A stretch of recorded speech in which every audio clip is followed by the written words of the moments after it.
उस वक्त वो जो वक्त था और अभी क्या आपको अंतर नजर आ रहा? और आज मैं किसी भी इन्वेस्टर के साथ 1 CR भी उठा लाता हूँ जी। तो किसी की गारंटी की आवश्यकता नहीं पड़ती। को ऐसी किसी चुनौती का सामना करना पड़ा जैसे कि कंपटीशन बढ़ रहे हैं? हाँ, बहुत ज्यादा कंपटीशन। क्या मेरे खुद के जो साथ में काम करते थे वो ही मेरे कॉम्पिटिटर खड़े हो गए। वादे जो किए जाते हैं उसमें कितनी सच्चाई है? क्या वाकई में वो पूरे होते हैं या फिर वो वादे उस समय प्रॉपर्टी बेचने के चक्कर में कुछ झूठे वादे भी करते। एक सवाल ये भी है कि वास्तु का कितना महत्व है? देखो, वास्तु का क्या है, प्रॉपर्टी के अंदर नहीं, वो आपकी पर्सनल लाइफ में भी बहुत महत्व है। रियल एस्टेट में आने से पहले आपको क्या गलतफहमी थी रियल एस्टेट से जुड़ी? धंधा भी, मार्केटिंग करी, मेहनत करी, चलने लगी जी। देखो, उसमें एक स्कैम हो गया। जी।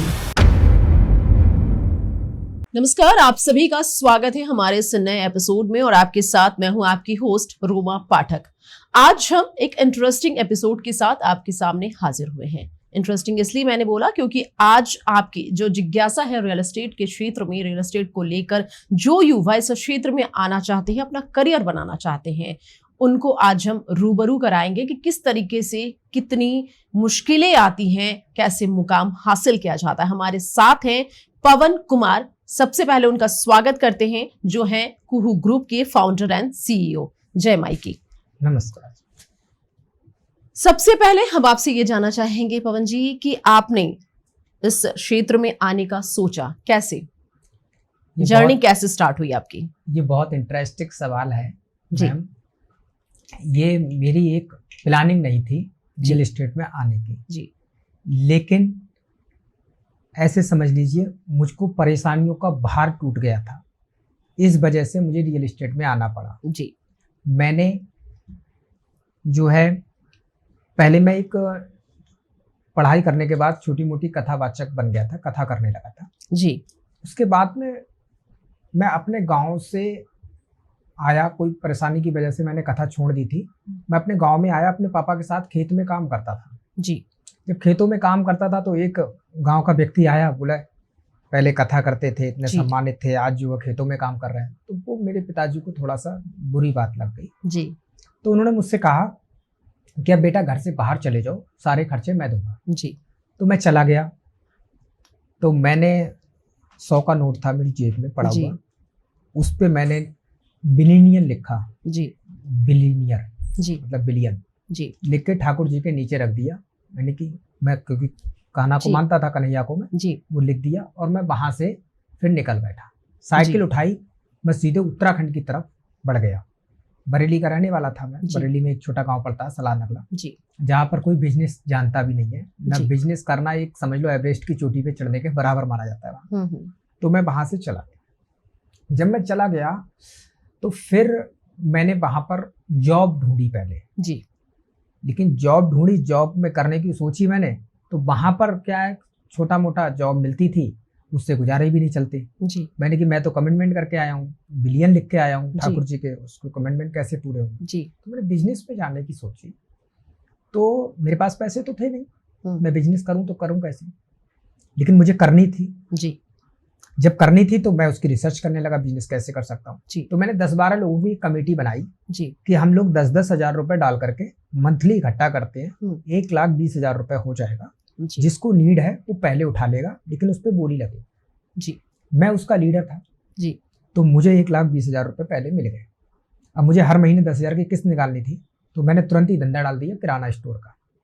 उससे किराना स्टोर का काम शुरू किया। जी। किराना स्टोर अब 6 महीने तक हमने अच्छा चलाया। एक हमने पार्टनर जोड़ लिया। जी। मैंने कि हमारे साथ आ जाओ जी, हम धंधा करते हैं।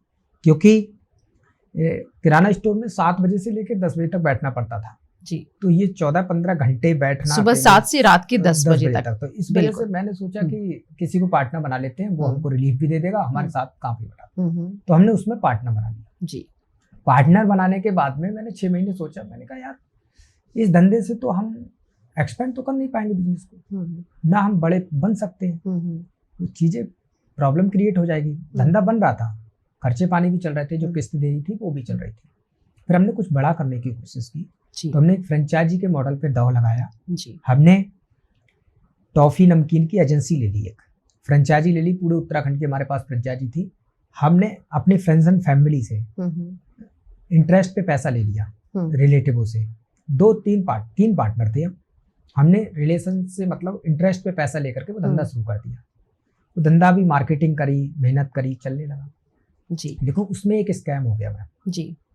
वो स्कैम क्या था, एक बिहार का बंदा था, वो हमारे पास आया कि हम आपसे बल्क ऑर्डर देना चाहते हैं। उसने हमें 20-25 लाख रुपए का ऑर्डर दिया और हमको चेक दे दिए और बोले एक चेक मंडे को लगा देना, बाकी के आप नेक्स्ट वीक लगा देना जी। उस चेक में मंडे के दिन उसने फ़ोन करके कहा कि ये चेक को एक काम करो, आप थोड़ा शॉर्ट पेमेंट है, कल को लगा देना जी। हमने वो चेक नहीं लगाया, तब तक माल उसने आगे बेच दिया या किसी को दे दिया होगा, क्योंकि उसको तो फ्री का माल मिला हुआ था। वो पूरी प्लानिंग थी उसकी जी। जब मैं बैंक में गया तो वो चेक जो था वो फर्जी निकले सारे, तो मेरे 20-25 लाख रुपए का वहां पर एक प्रकार से चूना लग गया। बड़ा धक्का उस वक्त आपको लगा होगा? लगा। फिर मैं रात को नींद नहीं आई, मैंने कि उसको फिर कोशिश तो करता ही आदमी जी ढूंढने के लिए। मैं थोड़ा सा उसको रिसर्च की, तो उसके गांव में गया तो उसके माँ बाप ने पहले उसको बेदखल कर रखा था, तो इस वजह से फिर मैंने सोचा ये पैसा तो अब डूब गया, अब इससे कुछ नहीं होगा। फिर आगे की मैं 1 सप्ताह 1 महीने तक उसी शौक में रहा, मैं पैसा कैसे दूंगा, इंटरेस्ट का पैसा पर डे मुझ पे पैसा। मेरे पार्टनर थे वो मुझसे रूठने लगे कि तूने इस धंधे में घुसाया और ये चीजें करी, क्योंकि एक जिम्मेदार व्यक्ति पे पूरा फोर्स होता है। मैं जिम्मेदार रहता हूँ हर बिजनेस में अपने साथ जी। बहरहाल आप उस सदमे से बाहर आए और एक मुकाम आपने हासिल की है। आज आप फाउंडर सीईओ हैं कुहू ग्रुप के।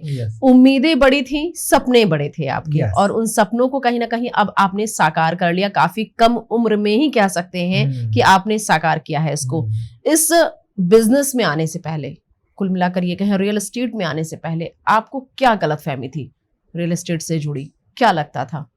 रियल एस्टेट से जुड़ी मुझे सबसे पहले तो ये लगता था बहुत आसानी से पैसा बना लेते हैं ये लोग, क्योंकि होता क्या है, ये खेत लेते हैं, उसमें रोड वोड डालते हैं और प्लॉटिंग करना शुरू कर देते हैं। 4,000 वाली चीज 10,000 में बेचते हैं, 5-6 लाख रुपए इनको बच जाता है एक ही प्लॉट पे जी। तो मुझे लगा बहुत आसानी से पैसा बन जाता है, इसमें करोड़पति बनना बहुत आसान है। हाँ जी। तो ये मेरे लिए गलतफहमी थी। लेकिन जब इस धंधे में मैं घुसा तब मुझे पता चला, क्योंकि वो लॉस जो मेरा हुआ था उसको पूरा करने के लिए मैं रियल एस्टेट में आया था। मैंने कहा और कोई धंधा है ही नहीं जिससे पूरा करा जा सकता है, क्योंकि धंधा होता है टर्नओवर के ऊपर या मार्जिन के ऊपर। अब मार्जिन आपके पास 50% का है लेकिन आपका टर्नओवर ही नहीं है, तो आप धंधा कैसे बनाओगे? रियल एस्टेट में टर्नओवर बड़ा होता है, 10-20 लाख का टर्नओवर होता है इसमें, तो एक ही 10% का भी मार्जिन है और 20 लाख का प्लॉट है, तो आपको सीधे सीधे 2 लाख रुपए की बचत होगी। तो मुझे वो जो मेरा कर्ज दिख रहा था वो मेरे ऊपर प्रेशर बना हुआ था, उसके चक्कर में मैं रियल एस्टेट में आया। ठीक है। आपको प्रेरणा कहाँ से मिली, कहाँ से आपने ये सोचा? क्योंकि ये ऑल ऑफ सडन की चीजें हैं। आपने बताया कि आप खेत में काम कर रहे थे, उसके बाद आपने दुकान खोली, आपने ग्रुप बनाया, तो काफी लंबा ये जो वक्त रहा, लंबी जर्नी रही। इसकी प्रेरणा कहाँ से मिली? कहाँ से आपके दिमाग में ख्याल आया कि नहीं मुझे रियल एस्टेट में ही जाना है? ये सिर्फ इसलिए था कि पैसे बनाने हैं, या फिर कहीं से आपने देखा, सुना, सोचा, इसके लिए कोई प्लानिंग की? मैं कोई बिजनेस की ही रिसर्च कर रहा था, मुझे करना है जी। मेरे ऊपर पीछे से कर्जा चल रहा था, तो उसको सोचा मैंने जी। तो मैं बहुत ज्यादा जो है घूम रहा था। मेरे पास में स्कूटर थी इलेक्ट्रिक व्हीकल्स, उससे मैं घूमता था, लोगों के पास जाता था जी। तो मुझे लगता था कि जब तक पैसा नहीं है मेरे पास, तब तक मैं किसी के प्लॉट्स बिकवा देता हूँ, इनसे कुछ पैसा कमा लूंगा। तो मैं एक डीलर के पास में गया जी। मैंने कहा इसमें किस तरीके से हम लोग आपके साथ आ सकते हैं, हमारे पास पैसा तो है नहीं, अब हमारे साथ कैसे? तो बोले कमीशन पे काम कर लो जी। आप एक प्लॉट बेचोगे आपको 10,000 रुपए मिल जाएंगे जी। आप 2 बेचोगे 20,000 मिल जाएंगे। लेकिन मैंने कहा मैं आपको परमानेंटली मैं आपके साथ काम करूं तो मुझे प्रोफेशनली क्या दोगे? तो बोले मैं आपको 3% दे दूंगा आप मेरे साथ अगर काम करते हो तो। मैंने कहा मैं पूरी तरीके से फुल वर्क आपकी जिम्मेदारी लूंगा, पूरा प्रोजेक्ट मैं काटूंगा। तो बोले हम 4% दे देंगे जी। तो हम उनके साथ जुड़े और उनके साथ हमने काम की शुरुआत की। लेकिन हुआ क्या, हम नॉलेज, मैं हर किसी पे ट्रस्ट कर लेता था, मुझे भरोसा था, तो मैं डॉक्यूमेंटेशन का पार्ट पे नहीं गया उस समय। डॉक्यूमेंट्स के पार्ट में मैंने उससे कोई डॉक्यूमेंट्स तैयार नहीं किए, क्योंकि बर्बली बात होगी, हमारे पास पैसे ही नहीं था। तो हम तो ये सोच रहे थे भाई 4% मिल रहा है, ये 4 करोड़ का प्रोजेक्ट है, मान लिया तो 4% हमारे लिए तो सीधे सीधे जो है 4 करोड़ 16 लाख रुपए आ जाएंगे हमारे पास। हमें दिक्कत क्या है, हमें पैसा भी लगाना नहीं पड़ रहा है। फिर हमने उस पर ट्रस्ट करके हमने काम शुरू कर दिया। उनका 30% माल हमने 1 से 1.5 महीने में बेच भी दिया। फिर उस बंदे ने खुद कह दिया कि अब तो हमें कोई आपकी जरूरत नहीं है, आप जा सकते हो यहाँ से जी। तो मैंने कहा सर हमारा हिसाब किताब कर दो, जो पेमेंट है हमारा जो फंसा हुआ है उसका हिसाब किताब कर दो आप। तो बोले कि देखो 2 मकान है ये बिक जाएंगे तब हम आपका कर देंगे। हमने कहा कब तक बिक जाएंगे सर जी? तो मैं कस्टमर भी लेके आया, लेकिन वो बोले कि अभी जो उसमें पेंटिंग हो रही है, अभी काम हो रहा है, लेकिन वो बेच चुके थे मकान ऑलरेडी पहले से। तो उनको कह रहे थे कि ये जो है रेंट पे दिए हुए मकान है, लेकिन वो बेच चुके थे, हमने जानकारी ली। हम समझ गए इनकी नीयत में खोट है, ये हमारा पैसा नहीं देना चाह। ठीक है, अब हमारे दर्शकों को ये आप बताएं पवन जी कि आपने जो मुकाम हासिल किया है, अब आप फाउंडर हैं, सीईओ हैं कोहो ग्रुप के, कितना वक्त लगा, कितने साल लगे यहाँ तक पहुंचने के लिए आपको? मुझे 2017 में जी जब ये स्ट्रगल में झेलता रहा, ये प्रॉब्लम मेरे पास क्रिएट होती रही, फिर मैंने सोचा कि भगवान ने मुझे कुछ बड़ा करने के लिए भेजा है जी, क्योंकि हर चीज में मुझे प्रॉब्लम क्रिएट हो रही, हर जगह प्रॉब्लम। तो मैंने अपने ऊपर खुद रिस्क लेने की कोशिश की जी, और मैंने रिसर्च किया कि मैं अपनी ही कॉलोनी काटूंगा। चलिए, बहुत बड़ी बात आपने हमारे दर्शकों के साथ साझा की है, बताई है, और आप दर्शकों से मैं कहना चाहूंगी कि अगर आप मुश्किल में हैं, परेशानी में हैं, गरीबी में हैं, हर तबके का युवा किसी भी क्षेत्र में, ये मैं नहीं कहूंगी कि रियल एस्टेट में ही आपको आना है, बिजनेस में ही आना है, किसी भी क्षेत्र में जाने के लिए अगर आपको परेशानियों का सामना करना पड़ रहा है, पैसे की कमी महसूस हो रही है, तो निराश होने की जरूरत नहीं है। हमारा ये पॉडकास्ट देखें और इंस्पिरेशन इनसे लें, इनसे आप ले सकते हैं ज्ञान, इनसे आप जुड़ सकते हैं, देख सकते हैं कि किस तरीके से इन्होंने इतनी मुश्किलों का सामना करते हुए, इतनी मुश्किलों को झेलते हुए यहाँ तक पहुंचे हैं। तो कहीं ना कहीं बड़ी बात है ये आज के युवाओं के लिए कि बहुत बड़ा आपने मुकाम हासिल किया है। ऐसे में हम ये जानना चाहेंगे कि तब के बिजनेस में जब आपने शुरुआत की थी रियल एस्टेट में और अभी क्या फर्क आपको महसूस हो रहा है? फर्क पहले तो मुझे जो है एक्सपीरियंस की ही कमी थी, मुझको नॉलेज ही नहीं थी जी, कि हम प्राइसिंग को कैसे डिसाइड करें जी, हम प्रॉपर्टी कौन सी सेलेक्ट करें जी, तो क्योंकि इसमें 3 चीजें होती हैं जी, एक तो लोकेशन, दूसरा प्राइस और तीसरा जो है डॉक्यूमेंट्स जी। ये 3 पार्ट बहुत मजबूत होने चाहिए जी। लोकेशन आपकी अच्छी नहीं है तो भी आपको प्रोजेक्ट नहीं कटेगा। दूसरा चीज, आपके पास प्राइस महंगे मिल गई आपको जमीन तो भी आप प्रोजेक्ट नहीं काट पाओगे। आपके डॉक्यूमेंट्सों में कोई गड़बड़ी हो गई तब भी प्रोजेक्ट नहीं काट पाओगे। उस समय क्या था, 2017 में उत्तराखंड की प्रॉपर्टी थोड़ी बूम पे भी थी और एकदम ऊंचाइयों पे थी। मुझे पैसा कम था हमारे पास, पैसा कम क्या था ही नहीं हमारे पास, तो हमने तो ना बेस्ट लोकेशन मिल रही थी हमको, और जो बेस्ट लोकेशन नहीं मिल रही थी प्राइस भी हमको महंगे मिल रहे थे, प्राइस भी महंगे मिले हमको और लोकेशन भी बेस्ट नहीं मिली। डॉक्यूमेंटेशन में तो चलो ठीक था सब कुछ, लेकिन वो महंगे प्राइस और एक रूरल एरिया में भी हमने प्रोजेक्ट को काटा जी, उससे हमें कॉन्फिडेंस बहुत मिला कि हम जब यहाँ काट सकते, इतनी रूरल एरिया में जो 2 साल पुराना प्रोजेक्ट पड़ा हुआ था और डिलीवर नहीं हो रहा था वो हमने काट दिया, तो उससे हमें कॉन्फिडेंस बहुत मिल गया। उसके बाद हमने जब प्रोजेक्ट काटा तो उससे हमें जो अर्निंग हुई, हमने दूसरे प्रोजेक्ट को फिर खरीद लिया। लेकिन उसी समय मैम क्या हुआ कि कोविड आ गया, जब हमने पैसा लगाया अपना तो कोविड आ गया जी, जी। वहां पर माल बिक नहीं रहा था, उधर किसान का प्रेशर था, हमें उसका पैसा देना था, वहां हम फंसे जी, मतलब ये हमारी तीसरी बार फंस गया। अब हमें क्या करना पड़ा, हमने किसान से बैठ के बात की, कुछ पैसे हम बढ़ा के दे देंगे सर, ये प्रॉब्लम क्रिएट हुई, उसको बैठ के रिलेशन उससे बनाए अच्छे खासे। वो किसान भी समझदार था, बाद में मान गया, लेकिन धीरे धीरे करके उस प्रोजेक्ट को हमने डिलीवर करने की कोशिश की, उससे पैसे हमने कमाए, फिर उसको आगे लगाया। इस तरीके से हमने धीरे धीरे करके इस धंधे को आगे ग्रो किया। बिल्कुल, आगे आपने धीरे धीरे ग्रो किया और आज इस मुकाम पर हैं। क्या आने वाले 10 सालों में लोग वर्चुअल प्रॉपर्टी खरीदेंगे? यस, क्योंकि अब जब पूरी दुनिया डिजिटलाइजेशन की तरफ बढ़ रही है, पूरा डिजिटल हो रहा है, तो हर चीज का एक सिस्टम है कि वर्चुअल प्रॉपर्टी आज भी लोग खरीद रहे हैं। जो रीट्स आपने सुने होंगे, जो रीट्स होता है जिसको हम एक, जैसे आज मैं 10 लाख रुपए मेरे पास निवेश करने को है, तब तो मैं कोई प्रॉपर्टी खरीद सकता हूँ, लेकिन मेरे पास 1 लाख रुपए मैं निवेश करना चाह रहा हूँ, तो हम क्या करते हैं, उस रीट्स का पार्ट लेते हैं, मतलब उस टुकड़े का छोटा सा पार्ट्स लेते हैं। तो उस ट्रस्ट के साथ हम जुड़ते हैं और हम उसका एक टुकड़ा ले लेते हैं, 10वां हिस्सा हम उसका ले लेते हैं 1 लाख रुपए में। जैसे ही उस प्रॉपर्टी के दाम बढ़ते हैं वैसे ही हमारे उस टुकड़े के भी दाम बढ़ते हैं। तो वो पूरा टुकड़ा जब रेट बढ़ रहा है तो हमारे भी बढ़ रहे हैं, उस हिसाब से हमारा पैसा भी ग्रो करता है। तो ये पार्ट जो आपने बहुत महत्वपूर्ण बात पूछी है, ये सभी को सोचने की जरूरत भी है, क्योंकि प्रॉपर्टी के दाम बहुत ज्यादा बढ़ रहे हैं। आपके पास ज्यादा पैसा है तब तो आप इन्वेस्ट कर सकते हो बेस्ट लोकेशन पे। आज आप गुड़गांव के अंदर या नोएडा के अंदर सही लोकेशन पे जाओगे तो आपको 5 करोड़ रुपए होना चाहिए। तो 5 करोड़ रुपए में होता क्या है कि आपके पास करोड़ 2 करोड़ है, करोड़ रुपए है, तो 5 पार्टनरों को मिला करके वो प्रॉपर्टी खरीद लोगे जी। लेकिन आपके पास 10 लाख रुपए है तो आप कितने पार्टनरों को ढूंढोगे? 10 लाख के हिसाब से आपको 50 लोगों को ढूंढना पड़ेगा, वो आपके पास है ही नहीं। तो वो एक डिजिटल जो प्लेटफॉर्म होगा वो आपको काम करेगा कि वहां पर आपको पार्टनर्स मिल जाएंगे, उनके साथ आप जो है प्रॉपर्टी खरीद सकते हो। तो ये मूव करेगा और बहुत जल्दी करने वाला है। चलिए, बहुत जल्दी मूव करने वाला है, क्योंकि देश आगे बढ़ रहा है और हम सब साथ में कदम से कदम मिला रहे हैं, हम भी आगे बढ़ रहे हैं। आपकी टीम की अगर हम बात करें, आपकी टीम में कितने लोग हैं?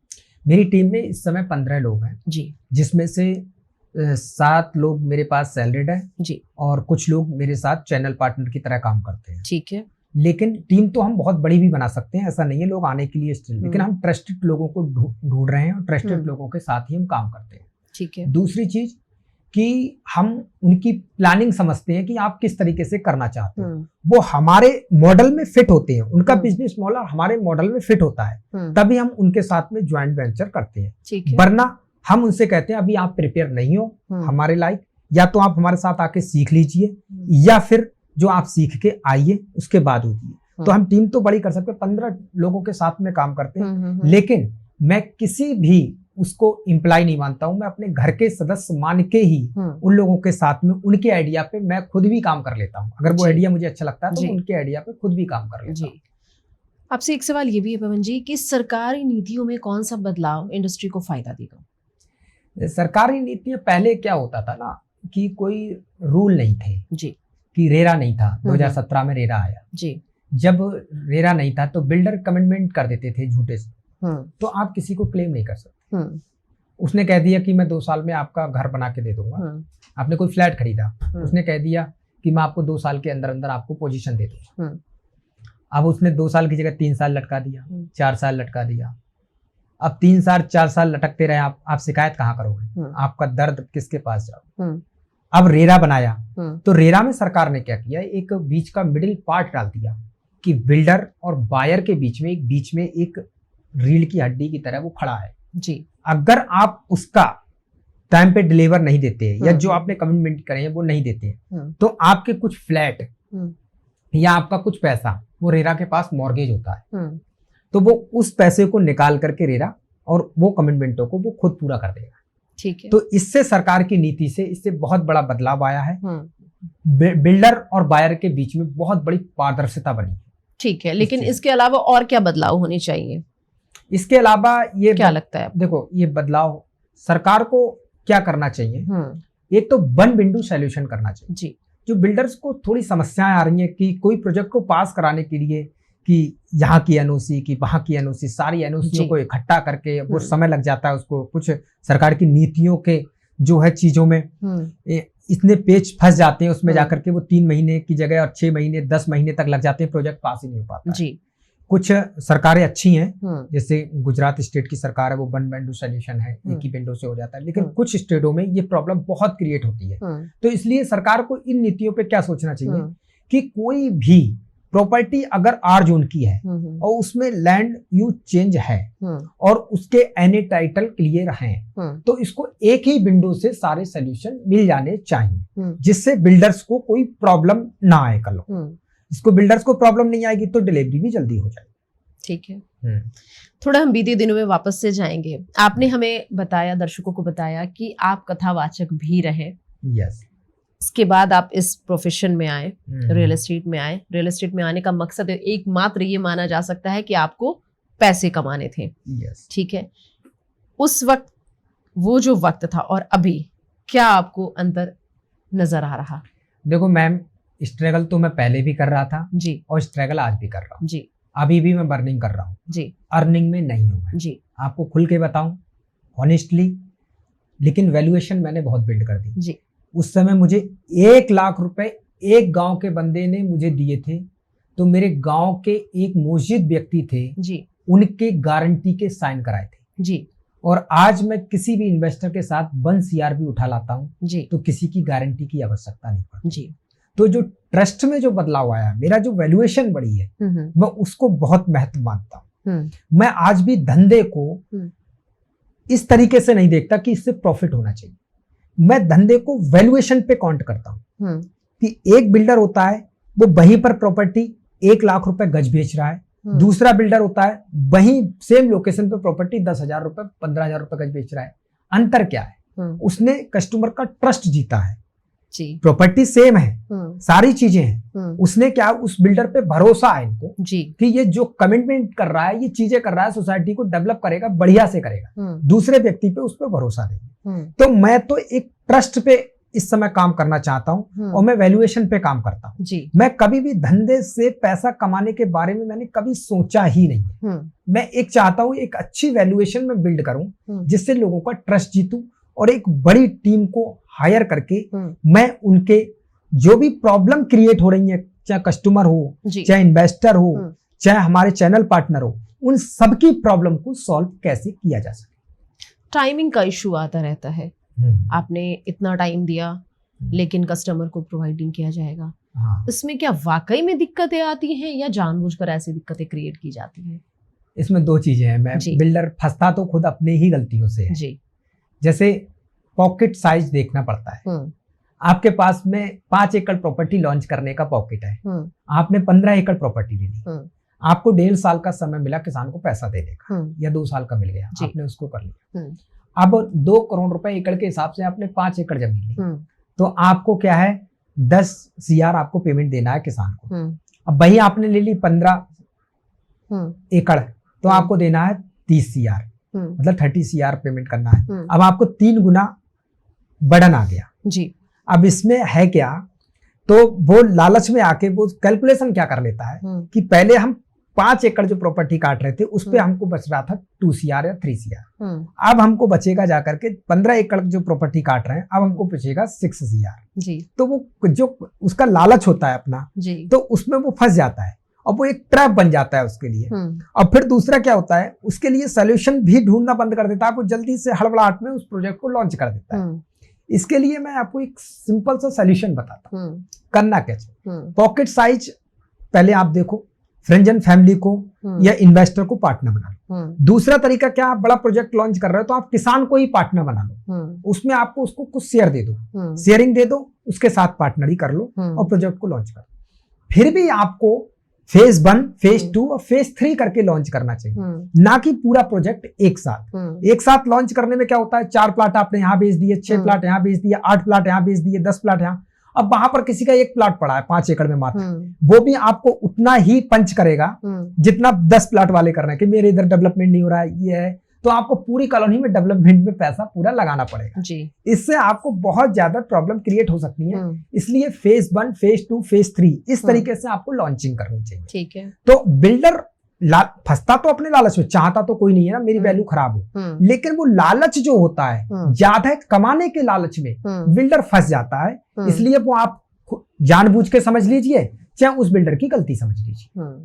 ठीक है, ये आपसे जानना चाहेंगे आने वाले समय में स्मार्ट सिटीज में पोटेंशियल क्या है? फ्यूचर मतलब जो स्मार्ट सिटी जी, धोलेरा स्मार्ट सिटी बन रही है देश की, तो सबसे पहली ग्रीन फील्ड स्मार्ट सिटी होगी। तो जो धोलेरा में जो बसाई जा रही है गुजरात में, वो ग्रीन फील्ड असली पोटेंशियल क्या है? हाँ असली वो पहली बात तो स्क्रैप से बन रही है। स्क्रैप का मतलब बोले तो पहले से वहां कोई शहर नहीं था। 2 तरीके के शहर होते हैं, एक तो ब्राउन फील्ड स्मार्ट सिटी, दूसरी होती है green field smart city. Brown field smart city जैसे पहले से ही वो शहर डेवलप है, लेकिन उसकी चौड़ी सड़कें कर दी, थोड़ी मरम्मत कर दी, थोड़ी टीप टाप करके उसको सिटी बना दी है बढ़िया जी। उसमें लोकेशन में कुछ चीजें बना दी, फूल पत्तियां लगा दी, सारी चीजें। एक तो ये ठीक है। दूसरा ये इसको हम कह सकते हैं जैसे हमारा पुराना घर था, उसी में टाइल पत्थर लगा के पेंटिंग वेंटिंग करके बढ़िया करके वो कर दिया, वो हो गई ब्राउन फील्ड स्मार्ट सिटी। ठीक है। और दूसरी जो सिटी है वो ग्रीन फील्ड स्मार्ट सिटी क्या है जी, कि वो जो है कुछ है ही नहीं वहां पर, पहले से शहर है ही नहीं, तो उसमें पूरा प्लान किया जा रहा है कि इतनी चौड़ी सड़कें देंगे हम, पानी के निकलने की व्यवस्था देंगे हम, यहाँ पर रोजगार के ये साधन देंगे हम, आपको ट्रैफिक का ये पूरा मैनेजमेंट सिस्टम देंगे हम, वाईफाई कनेक्टिविटी देंगे। ये पहले से प्लान कर लिया जाता है, उसमें कुछ नहीं होता है। जैसे आप नया घर बना रहे हो तो आपके पूरे आर्किटेक्चर डिजाइन करके पूरे घर की पहले ही प्लानिंग होती है, उसकी रूपरेखा आपके माइंड में पहले ही होती है, और जो आपका पुराना घर है उसमें जो चीज है उसी में चेंज कर सकते हो।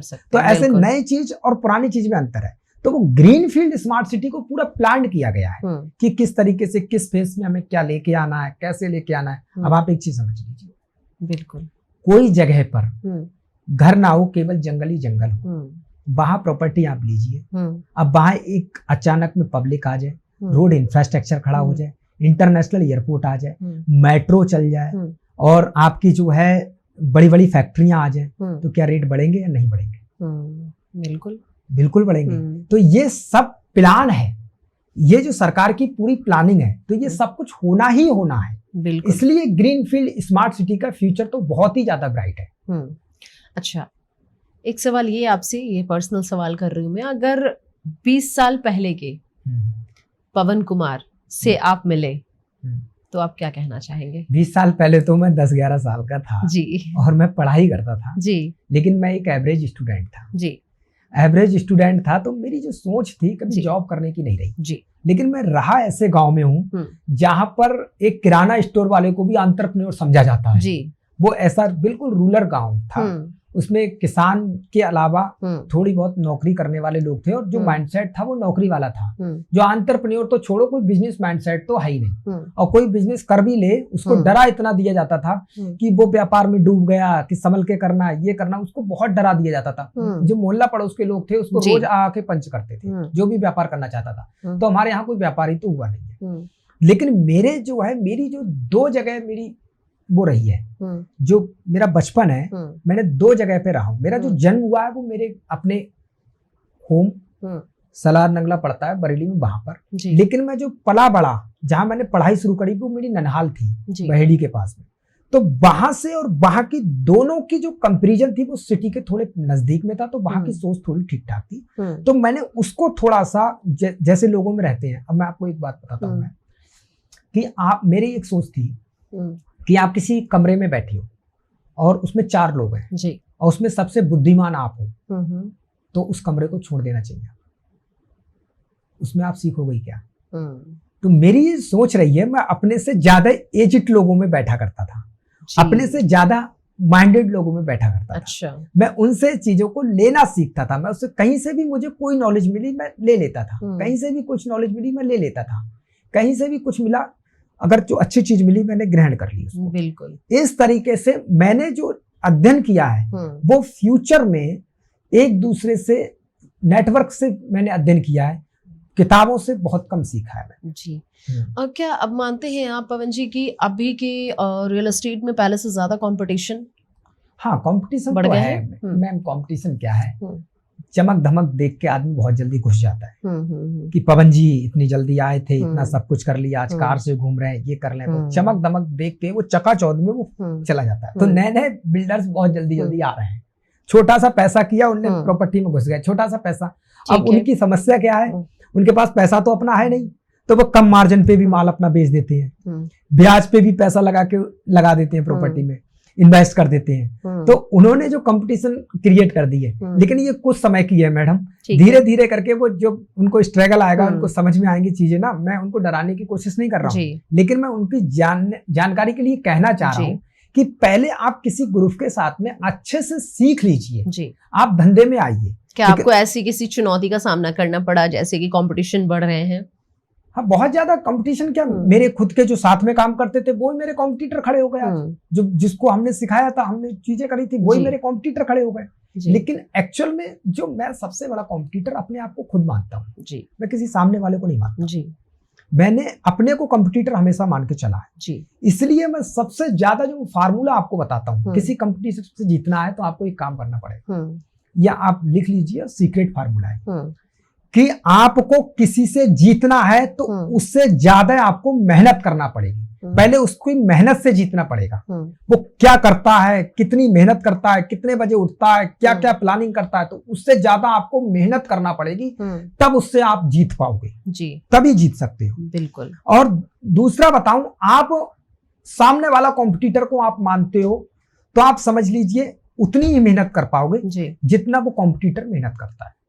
लेकिन आप अपने लिए अपना कॉम्पिटिटर मानते हो तो आप जो है एक बड़ा स्टेप भी कंप्लीट कर सकते हो, क्योंकि आपकी अपनी अपार क्षमताएं हैं जी, आप उसको कंप्लीट करना चाहते हैं जी। तो मैं अपने को कंप्लीट करना चाहता हूं। मेरी जो वर्किंग टाइम पहले थी मेरी 8 से 10 घंटे, फिर मैंने 12 घंटे की, आज मेरी 16 घंटे की वर्किंग टाइम है जी। मैं दिन में 16 घंटे काम करता हूं, लेकिन मैं आज भी ढूंढता हूं इसमें भी मैं कुछ समय अपने वर्किंग के लिए निकाल सकता हूं या नहीं निकाल सकता हूं। तो मैं किसी को कॉम्पिटिटर नहीं मानता, मैं अपने को ही कॉम्पिटिटर मानता हूं कि पहले तो वो मेरे सामने आएगा कॉम्पिटिटर, मुझसे ज्यादा मेहनत करना पड़ेगी तभी मुझसे वो आगे बढ़ेगा। चलिए, आपने बहुत बड़ी बात दर्शकों को हमारी बताई है कि खुद को ही कॉम्पिटिटर मानना। अगर रियल एस्टेट के बिजनेस में आना है तो दूसरों को कॉम्पिटिटर मानने से पहले खुद को कॉम्पिटिटर माने, तभी आप आगे बढ़ते जाएंगे और लगातार बढ़ते ही रहेंगे। संघर्ष तो हर किसी के जीवन में है और ऐसे में आपने भी कई संघर्ष किए हैं। हम ये जानना चाहेंगे पवन जी आपसे कि रियल एस्टेट में अगर निवेश करना हो तो क्या 5 लाख रुपए से शुरुआत कर सकते हैं? यस। आप सबसे पहले जैसे कोई अच्छा प्रोफेशनल बिल्डर है जी जो काम कर रहा है, क्योंकि आपको पहले रिटर्न पे काम नहीं करना है। आप जो 5 लाख रुपए आपकी छोटी पूंजी है तभी 5 लाख रुपए लेके जा रहे हो, वो मेहनत की कमाई है। पहले उसको सुरक्षित कैसे रखना है जी, इस पे आप विचार कीजिए। लोग क्या रिटर्न के चक्कर में आप किसी को भी पैसे दे देते हैं। वो कह देता है मैं 5% का रिटर्न दे दूंगा महीने का, तो उसे दे आएंगे वो, या कह देता है 2 साल में या 1.5 साल में डबल हो जाएगा, पैसे उसको दे जाएंगे। पहले तो जो आपने 5 लाख कमाया उसको भी सुरक्षित रखना जी। तो मैं आपको सबसे बड़ी सलाह दूंगा, आप रिटर्न को ना देख करके एक पहले तो प्रोफेशनल बिल्डर को देखिए जी, फिर आप इसको कर कैसे सकते हैं। ठीक है। इन्वेस्टमेंट, कोई प्रॉपर्टी जो शहर में तो आपको मिलेगी नहीं 5 लाख में, लेकिन जिधर शहर एक्सपेंड हो रहा है और छोटे शहर हैं जिधर शहर एक्सपेंड होता है उससे 2-2.5 किलोमीटर की दूर जाके आपको पता है कि आगे 5 साल में या 10 साल में वहां तक शहर पहुंच जाएगा, आप उससे बात करिए और आप सीधे कहिए कि प्लॉट का क्या रेट है। वो कहता है 10,000 रुपए का, तो आप कहिए मेरे पास तो 5 लाख रुपए है, मुझे इन्वेस्ट करना है जी। तो शुरू में वो क्या करेगा आपके लिए, क्योंकि उसने कॉलोनी काटी, उसको भी पैसे की नीड है, डेवलप करना है, किसान को भी पैसा देना है, तो वो कहेगा एक काम करते हैं, हम आपको 2 साल का या 1.5 साल का समय दे देते हैं, हमारे जो मिला हुआ है आप मुझे 5 लाख दे दो, मैं 100 गज का आपको प्लॉट दे देता हूँ 10 लाख का। तब आप उससे प्रोफेशनली बात कीजिए, अगर मेरे पास 1.5 साल बाद अगर पैसे नहीं हुए 5 लाख रुपए तब क्या होगा, और ये डॉक्यूमेंट्स में MOU में आप साइन कराइए कि अगर नहीं होते तो क्या होगा। तो उससे आप ये बात कीजिए, उस समय जो भी रेट चलता होगा ये प्लॉट बेच करके आप मेरा पैसा विद रिटर्न के वापस करेंगे क्या, आप कर सकते हैं जी।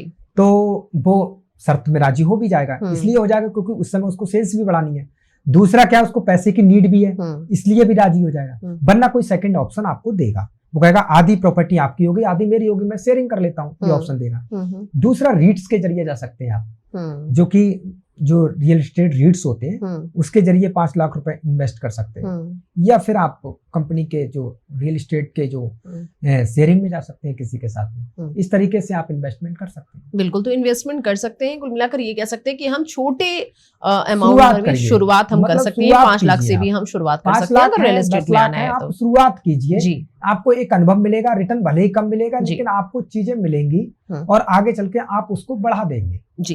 पवन जी, आप काफी अभी बड़ा मुकाम आपने हासिल कर लिया है, ऐसे में मैं आपसे ये जानना चाहूंगी, जो बड़े बड़े वादे किए जाते हैं प्रॉपर्टी खरीदने के समय में, उस टाइम पे वादे जो किए जाते हैं उसमें कितनी सच्चाई है, क्या वाकई में वो पूरे होते हैं या फिर बस उस टाइम के लिए ही है, उस टाइम पीरियड के लिए कि हाँ ठीक है हम ये कर देंगे हम ये कर देंगे, कितनी सच्चाई है? वो वादा करने वाले के ऊपर है जी। वो तो आपको मैंने पहले भी बताया जी कि आपको बिल्डर भी देखना है, आपको सामने वाला है कौन उसको भी आपको देखना है जी। हो सकता है जो कमिटमेंट कर रहा है उससे ऊपर भी दे दे और हो सकता है जो कमिटमेंट कर रहा है उसमें 0 भी कर दे जी। वो तो आपको सामने वाले को जज करना है। आप कोई प्रॉपर्टी, मैंने पहले बार बार कही है कि आप ट्रस्टेबल बिल्डर को पकड़िए जिसको आप पीछे के बैकग्राउंड को, लेकिन हम पहचाने कैसे पवन जी? उसके कैसे पहचाने, पीछे का बैकग्राउंड से जी, उसने किया क्या है। अब आप इसमें एक क्वेश्चन कर देंगे कोई नया बिल्डर है तो कैसे पहचाने, तो उसने किसी के साथ तो काम किया होगा, तो उसकी बैकग्राउंड जर्नी क्या रही है, उसने जो है कमिटमेंट। दूसरी चीज, आप उसको पूरा अमाउंट पे करके प्रॉपर्टी ना ले। अगर वो आपके लिए ये कह रहा है कि मैं ये काम करूंगा, आपको लगता है ये प्रॉपर्टी ये काम करने के बाद में ये 15 लाख रुपए की प्रॉपर्टी है, लेकिन ये काम ना करता है तो ये प्रॉपर्टी 10 लाख की है, तो आप 10 लाख रुपए करके ही उससे एमओयू कराएं, अपनी रजिस्ट्री भी कराएं और उसको चेक्स दे दें, ठीक है, और ये लिखवा लें अगर ये काम नहीं होते हैं तो ये 5 लाख रुपए में नहीं दूंगा तुम्हें। तो आपका क्या है कि जो प्रॉपर्टी रूरल एरिया की थी वही रेट में मिल गई आपको। दूसरा क्या है, जो बिल्डर है वो वादे उस समय प्रॉपर्टी बेचने के चक्कर में कुछ झूठे वादे भी करते, लेकिन वो बिल्डर अपना ही नुकसान करता है मैम, वो बिल्डर अपना ही नुकसान करता है। क्योंकि मैंने आपको शुरू में सबसे पहले जवाब दिया कि एक बिल्डर 1 लाख रुपए गज बेच रहा है, वहीं बिल्डर 15,000 रुपए गज भी उसका प्लॉट नहीं बिकता है, तो रीजन क्या है उसका, वो ट्रस्ट बिल्ड नहीं कर पाए। तो मैं ये कहता हूं, छोटे बिल्डर हो चाहे बड़े बिल्डर, सबको एक चीज कहना चाहता हूं कि आप वैल्यूएशन पे काम कीजिए। आप शुरू में धंधे से पैसा निकालने की या धंधा को बढ़ाने की कोशिश ना करें। आप एक छोटा प्रोजेक्ट काटें लेकिन प्रोफेशनल, और जो कमिटमेंट किया उससे 1 पॉइंट ऊपर ही दे आपने। आपका इन्वेस्टर खुश होगा, आपका कस्टमर खुश होगा, और आपका जो भी मार्केटिंग में जो वैल्यूएशन बनेगी, जो आपकी ब्रांड की वैल्यू बनेगी वो अलग बनेगी। तो आप दूसरा प्रोजेक्ट जब लॉन्च करेंगे तो आपको बहुत अच्छा रिटर्न देके जाएगा और आपका फटाफट बिक जाएगा माल। जब आपने शुरुआत की इस बिजनेस की, विश्वसनीयता पर आपके भी सवाल उठे होंगे, ऐसी कोई दिक्कत आई कभी? मेरी तो मैम बहुत कम उम्र थी जी, तो मुझ पे तो ये भी सवाल उठते थे कि ये प्रॉपर्टी काट पाएगा या पैसा दे पाएगा, नहीं दे पाएगा। पीछे से मेरा बैकग्राउंड भी मेरे पापा का मजबूत नहीं था, वो भी एक किसान थे और बहुत ज्यादा छोटे किसान थे, जो बहुत ज्यादा पैसे वाले नहीं थे हम लोग। तो हमारे ऊपर तो हम किसी के पास सौदा करने जाते थे तो लोग हंस देते थे कि इनसे कहाँ प्लॉट होगा। तो हम किसी बुजुर्ग को साथ में लेकर के तब जाते थे, वो हमारे बताता था कि बंदे ने बहुत स्ट्रगल किया। हमने जो रामोतार अंकल जी के साथ प्रोजेक्ट काटा था कृष्णा ग्रीन, उनको हम जोड़ के ले जाते थे। तो हमारे आगे तो बहुत ज्यादा समस्या, क्योंकि मेरी एज उस समय थी 20-22 साल की, 20-22-23 साल की। तो 20-22-23 साल में वो भी रियल एस्टेट बिजनेसमैन बनना, वो भी अपने अकेले दम पे, तो ये समस्याएं तो मेरे आगे बहुत आई थी। मुझ पे ट्रस्ट भी नहीं कर पाते थे, लेकिन मेरे ऊपर ट्रस्ट करने का एक सबसे बड़ा प्लस पॉइंट क्या था कि मैंने बिल्कुल रूरल एरिया में जहां जाने के लिए रास्ताएं भी नहीं थी, उस प्रोजेक्ट को मैंने डिलीवर कर दिया था जी। तो वो मेरे लिए एक प्रकार के सेंटर पॉइंट बन गया था बताने के लिए कि ये प्रोजेक्ट मैंने काटा है। विश्वास में लेने के लिए आपने और वो प्रोजेक्ट जो उस एरिया का सबसे बेस्ट प्रोजेक्ट बना है, ग्रो करने में भी, और वहां पब्लिक भी सबसे ज्यादा आई है, घर भी सबसे ज्यादा बने जी। एक सवाल ये भी है कि वास्तु का कितना महत्व है? देखो, वास्तु का क्या है, प्रॉपर्टी के अंदर नहीं, वो आपकी पर्सनल लाइफ में भी बहुत महत्व होता है। वो तो हर चीज में महत्व होता है। वास्तु के हिसाब से आप प्रॉपर्टी को अगर चयन करते हो तो आपको एक तो मनोवैज्ञानिक जो सिस्टम है वो आपके मन में कभी नहीं आता है मैंने गलत चीज कर, क्योंकि आप किसी भी चीज को विश्वास से लेते हैं तो उसमें आपका रहने का भी दिल बनता है, और आपको मतलब नई चीज एक प्रकार से आपने कोई खरीदी तो सबसे पहले आपके मन में रहेगा पता नहीं कैसी प्रॉपर्टी होगी, क्या है क्या नहीं है। अब किसी विद्वान ने आपको ये कह दी ये प्रॉपर्टी आपके लिए बहुत बेस्ट लक्की साबित होगी, तो आपका जो एक मनोवैज्ञानिक है वो चरम सीमा पे चढ़ जाएगा, उसके प्रति पॉजिटिविटी बहुत होगी। आप कोई डाउनफॉल में भी जाओगे तो प्रॉपर्टी मेरी ठीक है, वैसे कोई प्रॉब्लम होगी। और आपकी अगर वास्तु में ही कोई गड़बड़ी है तो आपकी प्रॉपर्टी बहुत बेस्ट लोकेशन पे है, तो आपका जो मनोविज्ञान है वो आपका बिल्कुल लो कैटेगरी में पहुंच जाएगा।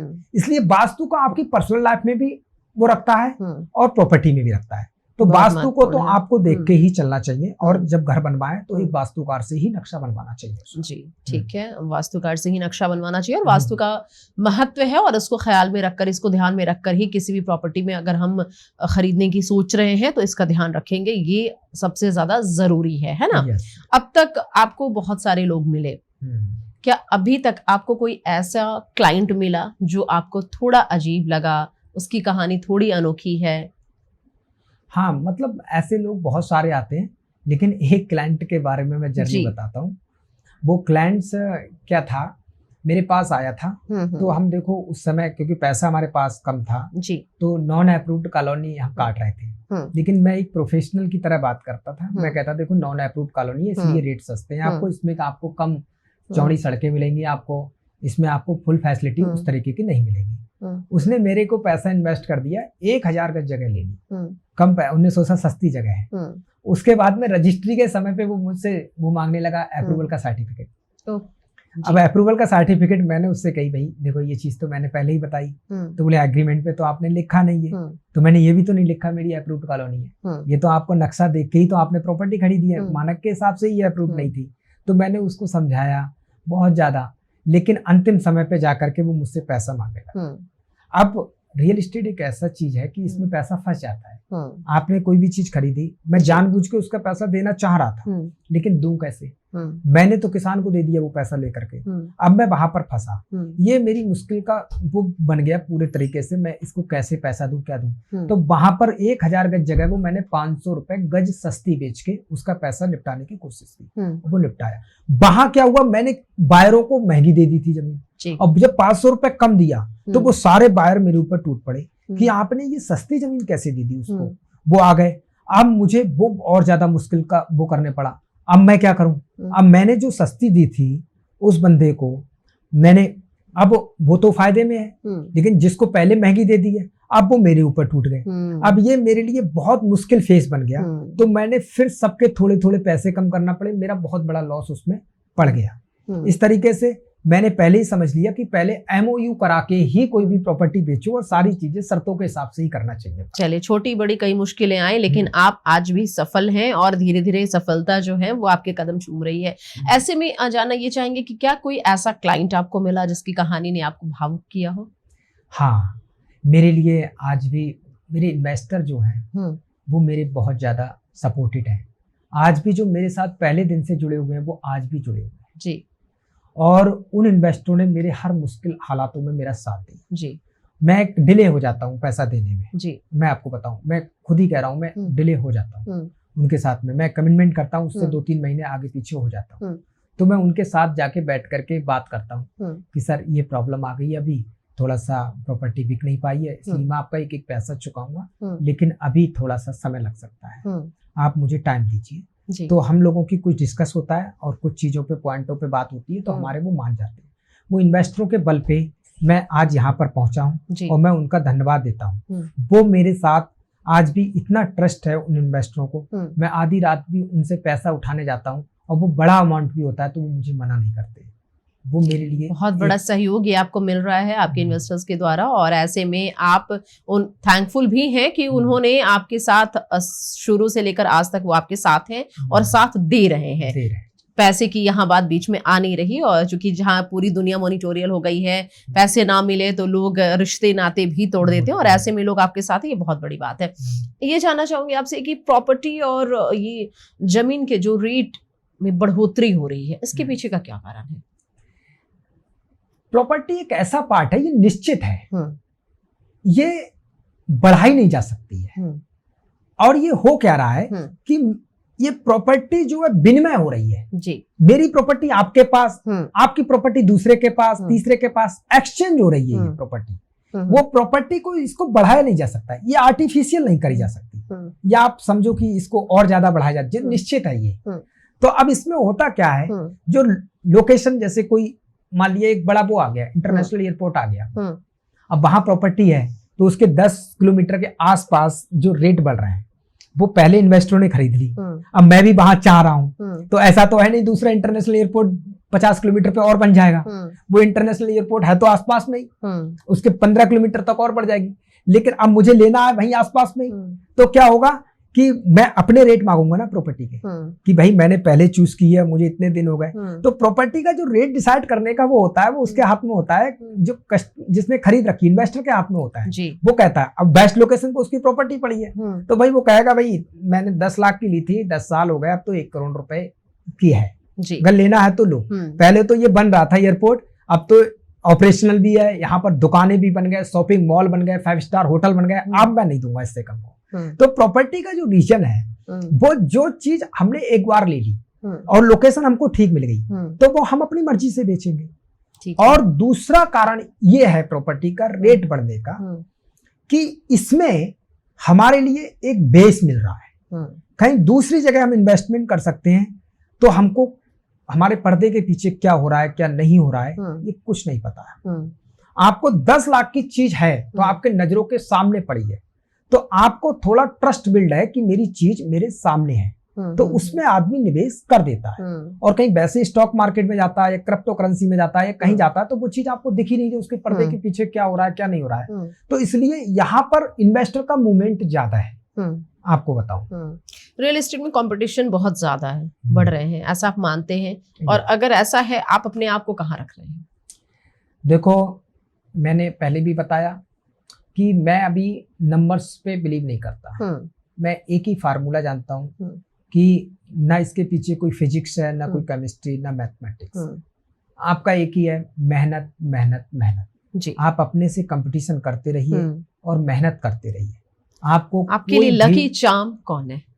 मेरी ये, मैं तो राम अवतार अंकल जी को ही कहूंगा जी। जो बंदा जो है मेरे लिए मिल गया जी। और उस मुश्किल हालातों में मिला जहां पर मैं स्ट्रगल कर रहा था, मेरे पास फंड्स नहीं थे और मेरे लिए उनका जो है वो बंदा, और वो भी किसी के मुलाकात पे नहीं मिला, अचानक में मिल गया था बंदा और उसने मुझसे कहा कि आप मेरी प्रॉपर्टी में काम कर लो जी। और मैंने उसको कैसे कन्वर्ट किया अपने साथ काम करने के लिए, वो मेरे साथ एग्री हुए। तो मेरे लिए सबसे ज्यादा लकी चांस तो चलिए, बहुत अच्छी बात है, बहुत अच्छी यात्रा आपकी रही है और हम ये उम्मीद करेंगे और ईश्वर से प्रार्थना करेंगे कि आप ऐसे ही आगे बढ़ते रहें। अब आखिरी सवाल ये है आपसे पवन जी कि अगर आपको शुरुआत करने का मौका मिले एक बार फिर से तो क्या आप यही रास्ता चुनेंगे या फिर आप दूसरी राह पर जाएंगे? नहीं, मेरे लिए तो रियल एस्टेट ही चुनना पड़ेगा जी। उसका रीजन क्या है? क्योंकि 7-8 साल का मेरा एक्सपीरियंस जो है वो मेरे लिए सबसे वैल्यूएबल चीज है। ठीक है। आज मैं उस एक्सपीरियंस को ऐसे गंवाना नहीं चाहूंगा। मैं इस रास्ते को ही चुनूंगा और इस पे ही मैं चलने की पूरी तरीके से, अपने कितने भी हालात मुश्किलें आ जाए लेकिन मुझे करना तो यही है। अब आखिरी में हमारे दर्शकों को आप क्या संदेश देना चाहेंगे? जो लोग रियल एस्टेट में आना चाहते हैं, इन्वेस्ट करना चाहते हैं, उन्हें आप क्या संदेश देना चाहेंगे? उसे, आप अगर रियल एस्टेट में आना चाहते हो या निवेश करना चाहते हो तो मैंने पहले भी कहा था कि जो पैसा आपका है और जो लगाना चाह रहे हो, पहले तो उसकी सुरक्षा देखो। रिटर्न तो बात की बात है, पहले वो सुरक्षित है नहीं। तो एक ट्रस्टेड बिल्डर के साथ में आप जाइए और बंदा, ये हो सकता है उस पर स्ट्रगल आ गया हो और वो समय से मतलब चीजें नहीं हो पा रही हैं, वो बात अलग है, लेकिन आपके पैसे की सुरक्षा उसके प्रति कितनी है, आपका विश्वास कितना है जी, उसके साथ आप जाइए। दूसरा, आप अगर नए हो, आपको इसके बारे में कुछ नॉलेज नहीं है और आप इसमें काम करना चाहते हो तो एक एक्सपीरियंस बिल्डर जो ईमानदार है, जो आपके साथ लंबे समय तक रह सकता है जी। और उसके साथ आप थोड़ा काम कीजिए। भले ही आपको मार्जिन कम मिलेंगे और मार्जिन आपको भले ही कम मिले लेकिन आप उनके साथ में जो है काम करेंगे तो सीखेंगे अच्छा और आपको वो सिखाने की कोशिश करें। और एक चीज और होती है, आपको मैं बताऊं कि जिसको नॉलेज कम होती है वो सामने वाले से पता है क्या सोचता है कि अधूरी जानकारी दो इसको। पहली बात तो उसको ही अधूरी जानकारी होती है, उसमें भी अधूरी जानकारी देने की कोशिश, कहीं ऐसा ना हो वो सब कुछ सीख जाए, उससे आगे बढ़ जाए। और जो मेहनत करना जानता है, जो पूरी तरीके से उसमें घुसा हुआ होता है, वो सोचता है मैं ज्यादा से ज्यादा जानकारी दूं और मैं फिर ये आगे बढ़े तो मैं इससे ऊपर आगे बढ़ूं जी। तो क्या है कि ये ज्ञान है, जितना जिसको बांटोगे उतना अच्छा है। मेरे साथ भी मेरे पार्टनर होते थे, वो कहते थे कि आप सीक्रेट कुछ नहीं रखते हो, सब कुछ बता देते हो, ये क्या है, कल को वो तुम्हारे ही आगे आ जाएंगे। अब मेरे साथ में बहुत बिल्डर्स आए, बहुत ज्यादा, कहीं कुछ करने लगे, कहीं कुछ करने लगे। आज वो किसी ने 1 साल काटी कॉलोनी, किसी ने एक प्रोजेक्ट काट के ही उसमें ही चित्त हो गए, किसी ने 6 महीने ही काम किया, फिर उसके बाद में वो चित्त हो गए। जबकि मैंने उनको भरपूर नॉलेज दी, भरपूर सपोर्ट किया, उनको लगा रहे पवन जी जब कर सकते हैं तो मैं भी कर सकता हूँ, तो वो अपने प्रोजेक्ट खुद ही काटने लगे। इस तरीके से उनको जो है प्रॉब्लम फेस करनी आई। मैं आपको एक सूत्र भी देता हूँ, जैसे कि श्री राम जी अयोध्या छोड़ करके गए थे तो केवल वो भाई बहन और माता सीता थे, उनके पास कोई रिसोर्सेस नहीं थे, ना कोई रिसोर्सेस थे, ना कोई धन था, ना कुछ था, लेकिन उनका एक विजन था। 14 वर्ष का वनवास उन्होंने काटा। उन्होंने उस वन के अंदर अपनी टीम भी बिल्ड कर ली, एक हनुमान जैसा एक लीडर भी तैयार कर लिया उन्होंने, एक जामवंत जैसा एक डिसीजन मेकर भी उन्होंने तैयार कर लिया और उन्होंने एक अपने भाई के साथ एक रिलेशन ऐसे बिल्ड कर दिए, वो जान देने को तैयार भी खड़ा हो गया। तो कहने का मतलब आपका अपना विश्वास कहां तक है। जब राम जी ने अपने रिसोर्सेस खड़े करके जब लंका के इतने बड़े योद्धा को हरा दिया, तो आप भी हरा सकते हो। कोई ऐसा नहीं है, लेकिन आपको अपने रिसोर्सेस बनाने आना चाहिए, आपको अपने पे विश्वास होना चाहिए। जी बिल्कुल, विश्वास सबसे बड़ी चीज है, और ऐसे में खुद पर अगर विश्वास हम रखेंगे तभी हम आगे बढ़ेंगे। चाहे हमें जिस भी क्षेत्र में आगे बढ़ना हो, जाना हो, बिजनेस शुरू करना हो, हम बहुत छोटे से ही शुरुआत करें तो भी हम आगे बढ़ सकते हैं। और इसका जीता जागता उदाहरण है पवन कुमार जी, जिन्होंने बहुत छोटे से ही शुरुआत की, बहुत मिनिमम सोर्सेस के थ्रू ही शुरुआत की। काफी कठिनाइयां आई और इन सब के बावजूद उन कठिनाइयों से निकलकर आज इस मुकाम पर हैं, फाउंडर हैं, सीईओ हैं कुहू ग्रुप के। तो आपका बहुत बहुत शुक्रिया पवन जी, और आप इस पॉडकास्ट में हमारे साथ जुड़े। तो आप तमाम दर्शकों को हमारा ये पॉडकास्ट कैसा लगा जरूर हमें बताएं, हमारे चैनल के साथ जुड़े, और लगातार हम आपके साथ अलग अलग एपिसोड साझा करते रहेंगे और आपके साथ जुड़ते रहेंगे। नमस्कार।